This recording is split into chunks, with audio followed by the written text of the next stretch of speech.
जो आपको टॉपिक लेने जा रही हूँ वो टॉपिक है क्वाड्रिलेटरल्स। क्वाड्रिलेटरल होता क्या है पहले ये जानकारी होनी चाहिए। तो क्वाड्रिलेटरल एक क्लोज्ड पॉलीगन होता है विद 4 साइड्स, 4 साइड्स होती हैं और ये क्लोज होता है।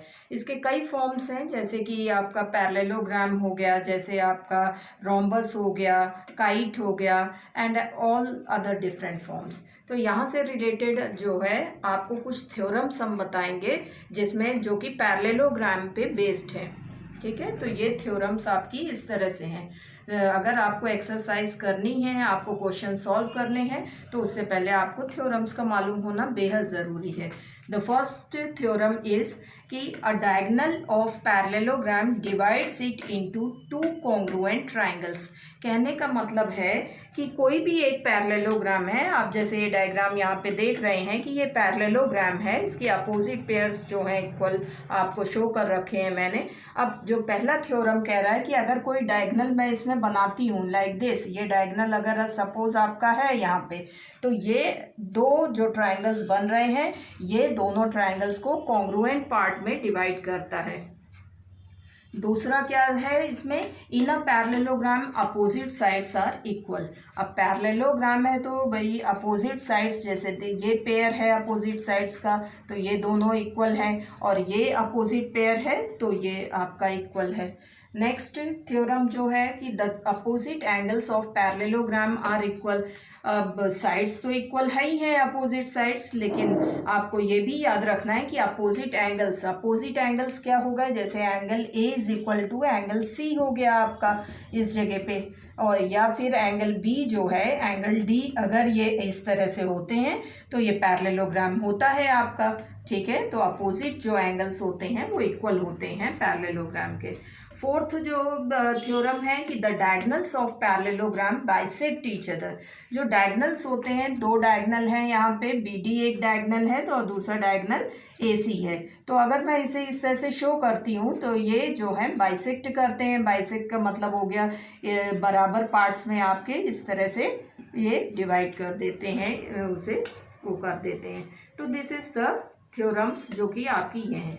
और भी इसमें थ्योरम्स हैं। अब ये थ्योरम्स जो हैं ये इस रूप में हैं कि when a quadrilateral is said to be parallelogram.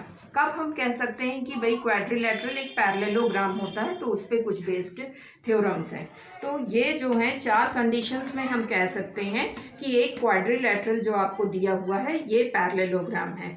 तो द फर्स्ट वन, इसमें जो है पहला थ्योरम जो चीज़ आ जाता है, if both pairs of opposite sides are equal. जैसे आप लोगों ने ऊपर देखा कि अगर पैरेललोग्राम में दो जो अपोजिट साइड्स होती हैं वो इक्वल होती हैं। अब इसी का कन्वर्स जो है ये वाला थ्योरम है कि अगर आप ये कहते हैं कि अपोजिट साइड्स किसी भी क्वाड्रिलेटरल की इक्वल है तो फिर वो जो है पैरेललोग्राम होता है। दूसरा ये चीज़ है कि if both pairs of opposite angles are equal, यानी कि बोथ पेयर्स यानी कि एंगल ए एंगल सी के बराबर है, एंगल बी एंगल डी के बराबर है। अगर ये बात किसी भी क्वाड्रिलेटरल में साबित हो जाती है, प्रूफ हो जाती है, तो डैट मीन्स आप उसे पैरेललोग्राम कह सकते हैं। If the diagonals bisect each other, यानी कि आप और कौन सी कंडीशंस में कह सकते हैं कि ये पैरेललोग्राम है, तो आप जो है अगर डायगोनल्स एक दूसरे को बाइसेक्ट करते हैं, अगर ये डायगोनल्स को आप प्रूफ कर दें कि ये बाइसेक्ट हो रहे हैं, दो बराबर भागों में कट रहे हैं, तो फिर आप उसको प्रूफ कर सकते हैं उस क्वाड्रिलेटरल को कि वो पैरेललोग्राम है। और फोर्थ इसमें जो थ्योरम आती है कि if a pair of opposite sides are parallel as well as equal.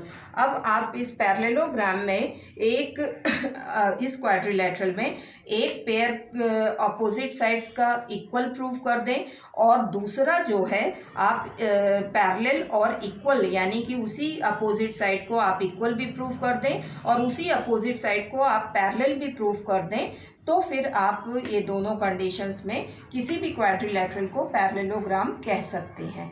तो ये आपके कुछ शॉर्टकट में मैंने आपको बताया है कि ये थ्योरम्स अगर आपको मालूम है तो आप किसी भी तरह के क्वेश्चंस को बहुत आसानी के साथ सॉल्व कर सकते हैं एक्सरसाइज में, जो कि आपको मैं नेक्स्ट वीडियो में बताऊंगी कि how to solve the exercises with the help of these theorems.